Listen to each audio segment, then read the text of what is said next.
I'm Marcia Stromgren with Just the Facts, and I have in the studio this morning Art Johnston, 4th District School Board Representative. Welcome, Art. It's good to have you here again this morning. Hi, Marcy. Thanks for inviting me back. We've got a couple of topics we'd like to talk about this morning. I'd like to start, Art, with the fact that I've read the paperwork that you've given me about the data practices requests that you've submitted to the school district over a period of time. There's at least 12, exact number I'm not sure, but there's at least 12. And so could you tell our viewing audience what some of these data practices requests are and have they been responded to? Yeah, I've got about a dozen into the district, somewhere in there, and maybe should I go back and talk a little bit about the Data Practice Act? Yes, I would. Yeah, that would be Okay, good well, for our listeners. Okay. Yeah, well, there's a Minnesota law. This is called the Minnesota Government Data Practices Act. It's a Minnesota Statute 13, and it was passed kind of replicates the Freedom of Information Act. Everybody's heard of that. That is the law which governs federal governments, that they have to, when somebody asks them for information, they go through the Freedom of Information Act, FOIA, they call it, we're going to submit a FOIA. Well, that's only for the federal government. So all states then also had to, I don't know the history of the Freedom of Information Act, but those went through the courts, and I believe that all states have to have a similar law as that. Minnesota, not identical, but similar. Minnesota has what's called the Minnesota Government Data Practices Act. And of course, the intent of all these things like FOIA and Minnesota Government Data Practices Act is to have an avenue for citizenry to find out what their government is doing. You can make requests in if you want to find out, say for example, emails from the mayor or emails from, say, the school superintendent, say for example. You can send in a request and you have to reference the Minnesota Government Data Practices Act, and then the government is supposed to respond to that and give you your requested information. They're allowed to charge you if you want photocopies. There's another important part of the law which you should know about, is that private data is protected, even on the federal level, even on the Freedom of Information Act. Certain information about personal information, for example, on minors frequently. People's social security numbers, any kind of number which would be violating somebody's privacy is protected. But that's only protected from, that specific information. Just because somebody is sitting and say as a bureaucrat, a government bureaucrat, and you want to get their email, say on some topic, you have to be very specific. You can't use the Freedom of Information Act or Minnesota Data Practices Act to deny somebody that and say, well, this is private information. They can redact information from it, which will protect things like social security numbers, will protect names of minors, it will protect if there's outstanding lawsuits, for example, you can protect. Obviously, you have to protect names so to keep people from having, so to make sure they can have free trials. So there is limitations on it, but again, we remember that is there to allow access, citizenry access to government functioning. And governments can't hide behind privacy issues to keep that information from becoming public.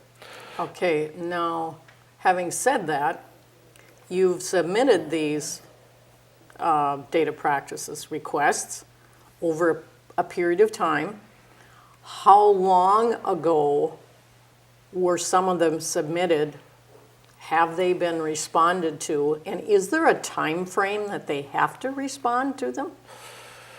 Well, first, what I've done, again, I'm on the school board, of course, and I think that you would think, well, the school board members should have access to all of school information. I'm an elected official. That's supposed to be my job. Unfortunately, we don't have access to that. That's a legal question. So I used to just ask for information from the school district, and I wouldn't get it. So then I started using, people said, well, why don't, of course they have to respond to you, just use a Government Data Practice Act instead of Statute 13, blah, blah, blah. And so then I started using that to try to get information. Some things that I've asked for I've asked for a breakdown of, for example, the change orders that were done on the long-range facility plan, for example. I wanted to know when were the change orders, when were they granted, who granted them, when did the construction happen. I wanted to have some email exchanges on who approved those change orders. By that particular Data Practice Act, I was asking for the construction of the long-range facility plan, because I thought there were some concerns there about who actually approved some of those and when they were approved versus when the work was done on the ground. Because remember, as a school board, we have to approve all contracts. We have to approve all change orders of those contracts, and I thought there was some question about that. That was one, I probably put that in about 3 years ago. I got a very generic response on that that gave me information that I already had that was available through the newspaper. I never did get any email exchanges or anything on that. So I submitted it again probably about a year ago, a year and a half ago. Of course, I haven't got any response on that one at all. There's another one that I asked on. I'll just give you several examples. There was another one which I just found out here a couple of years ago, we may have talked about this, was a change order, not on the construction, not the construction of our buildings, but the change order for the contract administration. This case was by Johnston Controls. They were granted about a $12 million, several change orders that amounted to about $12 million over a span of several years. Those were never given to the school board at all, and we weren't even aware of those until I happened to, by chance, have gotten these change orders. Can we stop here just a minute? Define this more clearly so that the viewers understand what you mean on involving Johnston Controls. It was a contract? Did you say contract change? Yeah, well, again, just to remind people, the Duluth, we entered into a long-range facility plan, which revamped all of our facilities. It was about $350 million of contracts, revamped all of our schools. And of course, any kind of contract, you have architects and engineers that design the contracts. You have construction people, bricklayers, steel workers that construct the buildings. The first change order or request was about just the construction, which I haven't got. The other one that I got was about the actual administration of the contract. The way the Duluth schools did it is that we had this $350 million. Well, a certain amount of that, legitimately, of course, goes to architects, engineers, contract administrators.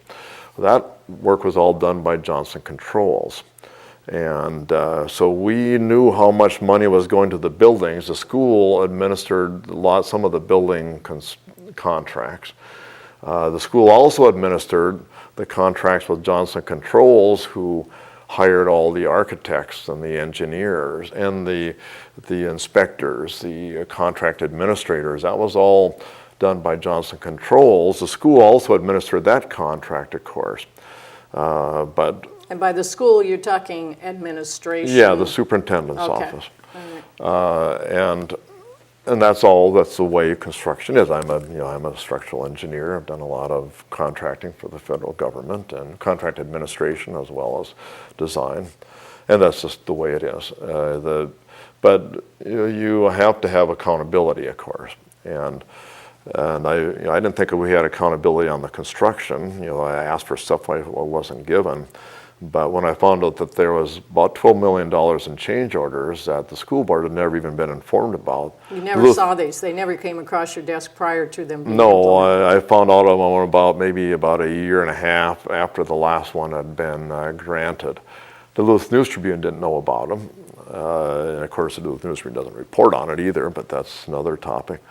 And when we the school board, it doesn't matter if we're administering a contract for contract administration, or a contract for engineers or architects, or if we're administering a contract for people building the buildings.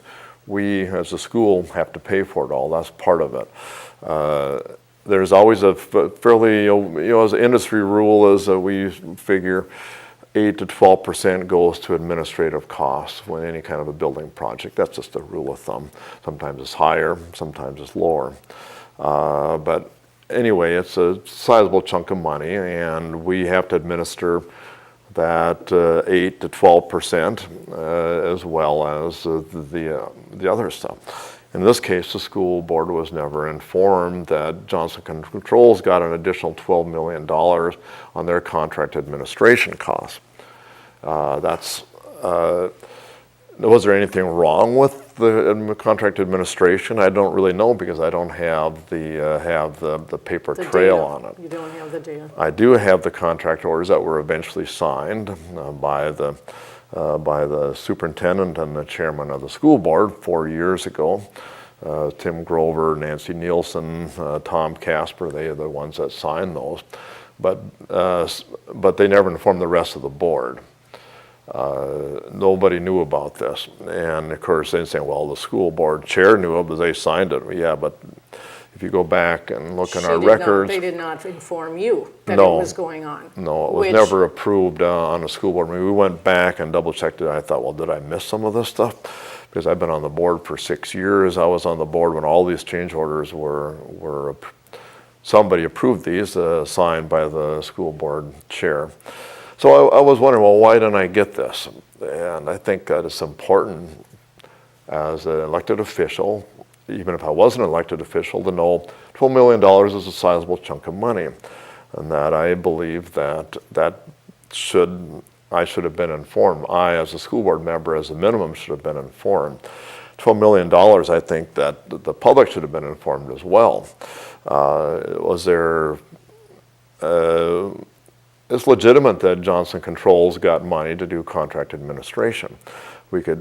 But my job as a school board member is to discuss, is it legitimate or not? I've talked to oversee. Yes, exactly. I've talked to other school boards and say they have had construction projects, and they'll come up and somebody say, well, gee, we want to give this a construction order, and they'll say, no, we're not going to do it. Well, sometimes this have already been constructed. And so what happens then? It's a difficult area. That's why school boards should be informed. Other school boards that I've talked to, when they have construction issues, they'll get the whole school board. They'll say, okay, Mr. and Mrs. School Board, we're going out to this job site. Something happened. We have a changed condition. We found bedrock where we thought we thought we could drive piling. We can't drive piling anymore. There's a lot of issues that are legitimate change orders.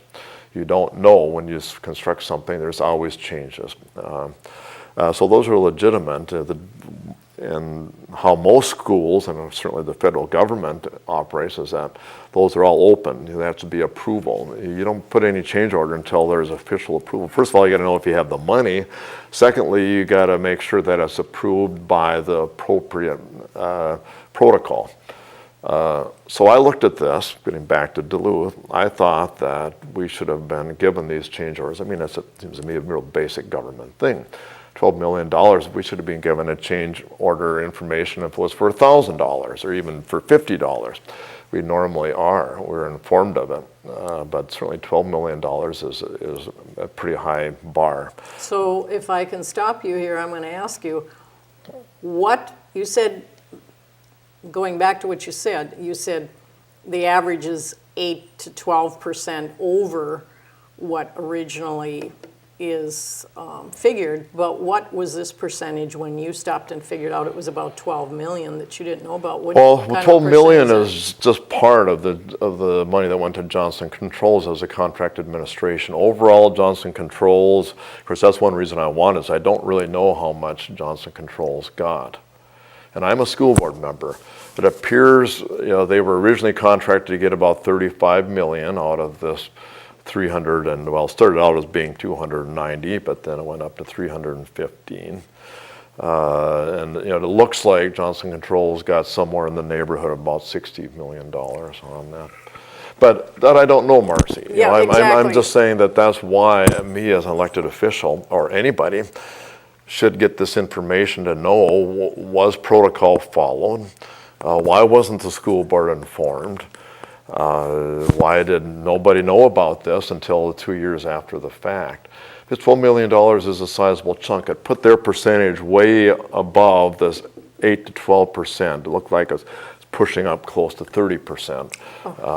And I'm not saying it's not legitimate. I'm just saying that raises a question. Oh, exactly. That, as Ronald Reagan said, you trust but you verify. Exactly. That's why we have contract law. And I happen to be an engineer. That's one of the things I do is contract administration and a lot of construction, as a lot of other people do. And everybody knows that you have contracts. It's not that we don't distrust people, it's just that we have to verify. People want accountability. Of course, that goes back to why is the Minnesota Government Data Practices Act there? To assure that people can scrutinize things and to make sure that the government was working properly.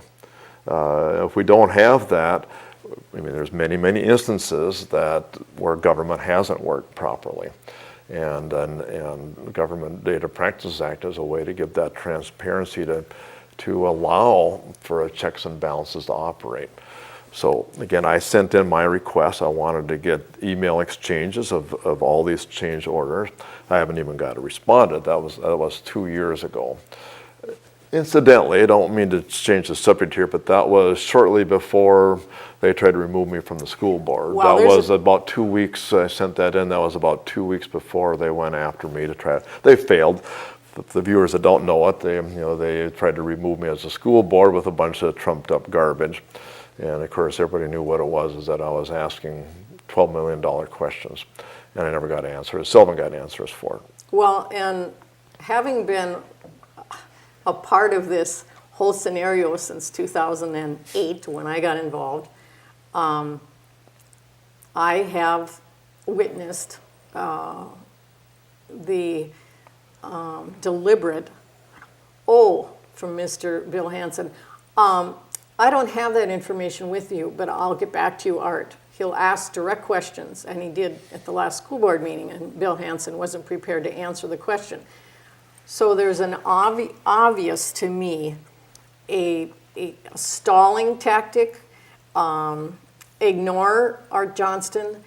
The problem with Art is he does his homework, folks. And he does his homework because he's got the experience, unlike some of the other school board members who probably take the pile of paperwork home, look at it, and haven't got a clue as to what it all means in the long run. And having been in government myself, I can testify that sometimes some of these things we deal with are beyond and above what we have experienced, that we have knowledge of. And so we don't always understand all of this stuff. Art does. He has been in construction, so he knows what he needs to look for. And they don't like it when somebody who has knowledge of what's going on starts digging around for information they don't want to give. And so we were told, we were sold the bill of goods, the red plan, build it and they'll come. And they built it. And I saw Kerry Leiter come month after month with change orders, thousands of dollars worth of change orders that he approved or got approved through the administration, whatever the case may be. But it had not come before the board members because Art Johnston would ask a question about it. So I understand what Art's saying. I've been there. I know what's going on. But the fact that this is being ignored after all this time, the people are paying for what? They're paying for a large percentage of money that has gone to Johnston Controls. And they have a history of this. It's not the Duluth School District only that they've done this to. It's gone on in other districts throughout the nation. And so here's a company that's making millions of dollars off the backs of taxpayers, and the schools are suffering. There are things that are not happening in the schools. We still have overcrowded classrooms. We were promised that they would go away when we had the schools built. There isn't any more construction going on. It's done. And yet the classes are overcrowded and the kids don't have as many choices, all because too much money went into the building and it didn't go into the kids. So Art is then sued because they want to shut him up and they want to get rid of him. And they made bogus statements. They tried to defame him. I mean, they've done everything they could. And yet, fortunately, he's still on the school board, still asking questions, and he has not gotten the answers that he should get. So is there any recourse to what you've already asked for, you being ignored? Is there any other recourse that we can take as a public who's concerned about this? Is there anything we can do to get those data practices requests in your hands so you can look at the information? Before I say this, I just want to comment on one of the things you said is that, they did go after me, try to remove me. It was a failed attempt, obviously, and the school spent $250,000, which happens to be one of my Data Practice Act requests too, is how was that approved? Who approved the school to go forward to try to remove me? I want correspondences between the attorneys on, because $250,000 of public money is something that should be accounted for. And I know how much they spent. I don't know exactly, but I do have the checkbook. I mean, I have the register, basically. That is something we are given. But I don't know why. We know it looks like about $200,000 that they spent. I spent a big chunk of my own money, of course, defending myself. And I thought I should know who caused this by the school. And also to say again that I won my case. I'm looking forward to running again in 2 years, again for the school board. But I mean, literally everywhere I go, Marcy, I was out climbing a vertical endeavor. Say I'm a real physical guy. I ski race, both downhill, cross country. I'm a climber, both commercially and recreational. Commercially on towers. I'm a commercial diver. I do a lot of stuff that's fairly high risk. That's just what I do. In addition to, I'm kind of semi-retired now.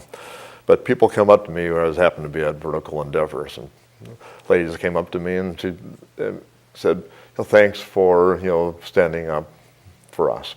She happened to be living in West Duluth, and everywhere I go, I see that, and so that's encouraging. I want to people to be encouraged that government is sometimes opaque. People don't like politicians. I don't like politicians either, even though I am one. It's somewhat ironic, but I think that people should realize that they should elect good people. They should elect people that are not afraid to ask questions. They're not afraid to ask for accountability, because me as a government elected person now, and when I'm now retired from the federal government, when I used to do contract administration, I'm spending your money. And I'm not anti-government, obviously, because I worked for the government most of my life. But I am I think I'm spending your money. I'm spending everybody's money. And government should be able to tell people where that money went. And being an elected official, I should really know that. If there was something, maybe if there was some data privacy issues that they couldn't give it to me, well then we go to closed meetings and we have meetings where the public can't do it. I can't imagine what that would be, but I'm just trying to be I'm trying to be the devil's advocate here. Maybe there's some information here that should be not given to the public. Well, I should know, as an elected official, I should be making that decision, not a hidden bureaucrat that nobody knows who it is. Government should be open. And now as an elected official, if I get information which should be protected. Let's imagine there's some reason that Johnston Controls information should be protected from public scrutiny. I, as a person, I'm also bound by the Government Data Practices Act, by the clause that said I must protect people's privacy. And so I cannot, information I get as a elected official, I cannot release that if that would be a violation of somebody's privacy. So then that comes down to me. Well, the school, of course, does not trust me to make that decision. They, as unelected bureaucrats, they think that they have the sole management of information that the public gives us. I think is completely contrary to the Government Data Practices Act. So you're right. People went after me because I asked for accountability for government. Well, nobody. I've literally not got one nasty call at my house. I've not got one nasty person who called me up and said I'm a bad person, except of course, some school board members who didn't get reelected, incidentally. And once in a while, there's somebody in the newspaper who doesn't have a clue what's going on. They'll make some kind of a comment, but then, what do they know? Well, hey, that's the Duluth News Tribune. What do you expect from them? You don't expect anything from them. But getting back to then, what's the accountability? Every government agency, this only applies for governments, not private sector.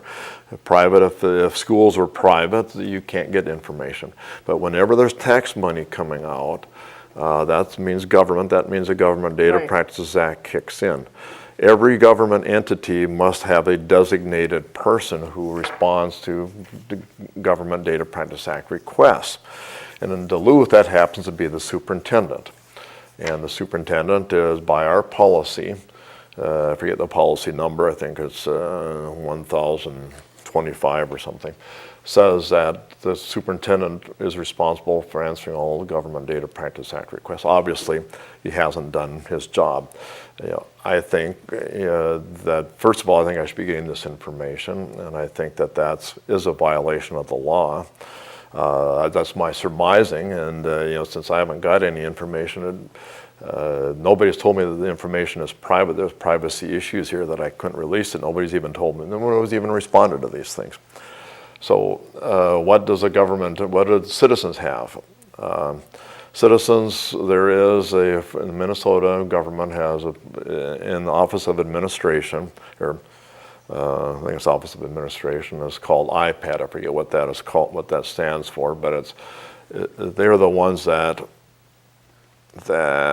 scrutinize when people have complaints. That suppose somebody hasn't gotten information from a government, you can fill out a big form. It goes into IPAD, which is a branch of the Office of Administration, and they will then write an opinion on that, and they will say the government was being a bad boy. They didn't give you information.